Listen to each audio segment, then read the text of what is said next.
But what would I wear? Stupid. Ugly. Out of date. Ooh. That's it, I'm not going.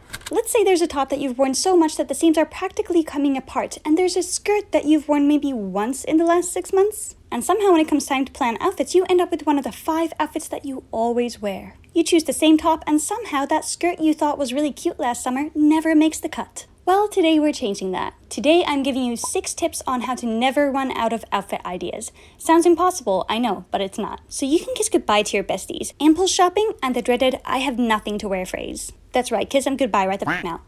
Okay, you can go now. Are they out of the room yet? Because they're not invited to this party. Now let's get into it before I regret the fact that I recreated a scene from The Grinch just for this video.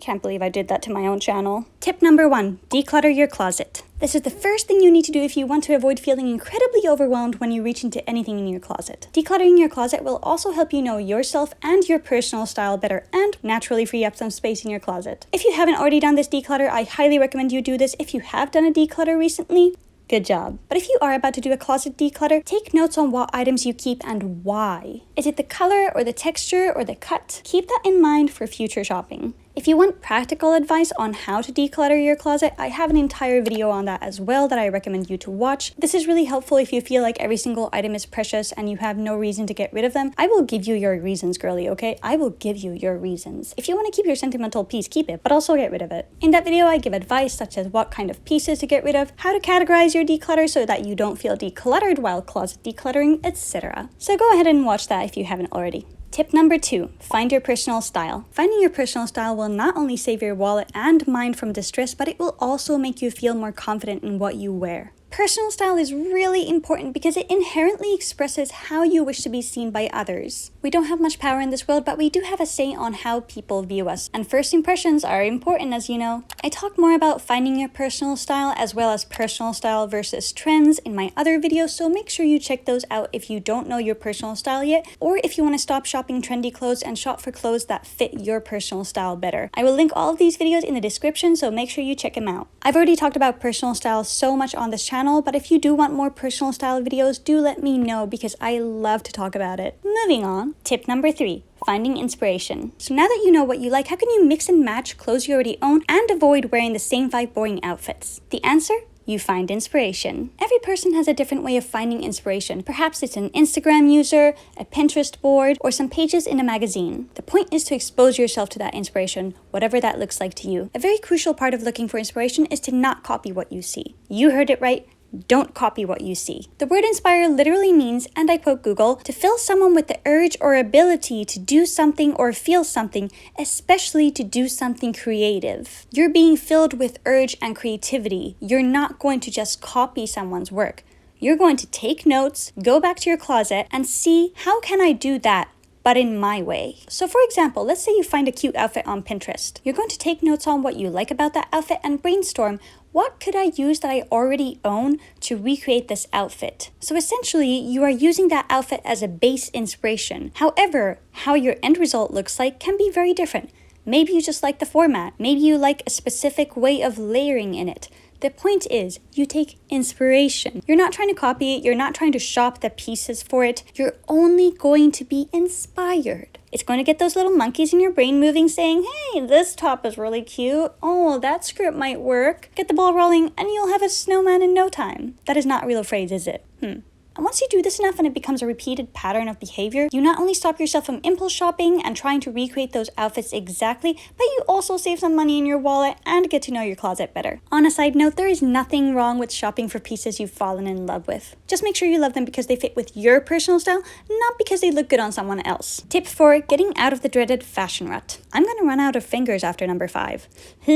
But Jemi, what if I can't find anything that inspires me and I can't come up with new outfits? Well, that, my friend, is called a fashion rut, and it is completely acceptable to have it. You may think that in order to get out of this, you need to go impulse shopping or wear something super out of your comfort zone to get back into the groove. In my opinion, it's actually the opposite. When shit hits the fan, you need to start again from the basics. This looks different for everyone, but what it means is that you wear one of your repeat outfits. However, you are going to do something a little differently. This could be accessorizing in a different way. Perhaps you add a vest to your turtleneck. Maybe you add in a funky hat, or maybe it's as simple as doing your makeup a little bit differently. The point is to do something a little different. This way you spark that little flame for creativity again while staying in your comfort zone and already feeling confident in what you wear. Perhaps you do this once, perhaps you have to do it many times, but after you do it, you'll start to be able to feed that flame again. Maybe you switch out your trusty top for another one in a similar color. Maybe you choose some edgy, interesting, or funky jewelry instead of the same gold hoops you wear every single time. That is exactly what I did today, by the way. The point is to take it one step at a time instead of trying to fuel non-existent creativity with outfits that you don't feel confident or comfy in. Eventually, you'll find yourself back in the groove. Trust the process and let your creativity take the lead when it's time. On that note, sometimes you may notice yourself drifting into a very different direction overall. Maybe your style isn't what it was for the past 5 years. Maybe you've outgrown that version of yourself. This is perfectly normal, and it happens to us naturally as our personal style evolves with us as we age. I talk about this in my Find and Transition into your style video as well as my personal style video, so if you feel like your style is changing but you don't know what to do about it, I highly recommend watching these videos. Tip 5.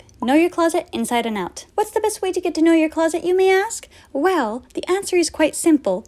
Playing dress up. Whether it's recreating Pinterest outfits, coming up with outfits for events, or simply playing dress up at home, look at what you have and experiment with it. Go through all of your clothes and familiarize yourself with what you already own. Another thing I personally love to do, especially if I start to forget what's in my closet, is I take pictures of any outfits that I come up with. I then save them on my phone for a day when I have a fashion rut. And this way, not only do I have to not remember everything that's in my closet, but I also have pre-planned outfits that I can use to either recreate those looks or be inspired to create something new out of them. This also just generally keeps me consistent in trying to mix and match outfits and come up with new ideas. Every time I think, oh, this outfit is really nice, I will use it for inspiration for a future outfit. And this way you have this cycle of coming up with new outfits, saving them, and kind of letting them stay in the back of your mind. And one day you're like, oh, what if I actually paired it with this top? And the light in your head finally switches on. And that is why it's important to know your closet inside and out, because you can connect the dots. You can think about different outfits. You can say, oh, I have this blue top.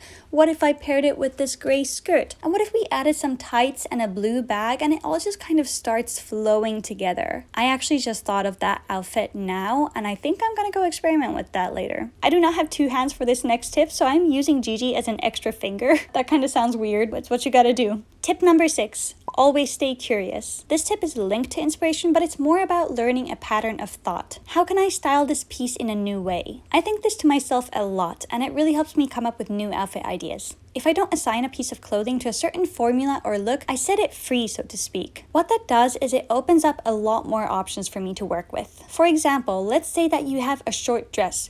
Usually you would assign that dress to dresses only. You don't wear that dress with anything else except maybe tights or something like that. But what if you wore a dress on top of another dress? What if you wore that dress with a long or a short skirt? What if you added some pants underneath the dress? What if you layered a sheer dress on top of another dress? I went through this, and personally, after I released myself from thinking dresses can only be worn one way, I realized I could create so many more outfits out of these simple dresses that I've owned for years and years. And as we speak, I just thought of another one. That is awesome. Just assume that no outfit combination is impossible and let your intuition do the rest. My favorite way of testing this phrase is taking that piece of clothing and walking around my closet with it. Well, I don't have a walking closet, but you know what I mean. I take it for a stroll around my 5 different clothing spots. I then place other pieces on top or underneath that piece while they're still on their hangers. If the outfit passes the vibe check and I think it could work, I then try it on in front of the mirror and add some accessories. I actually do this for every outfit video that I make, and sometimes, yes, the outfits look great in my mind,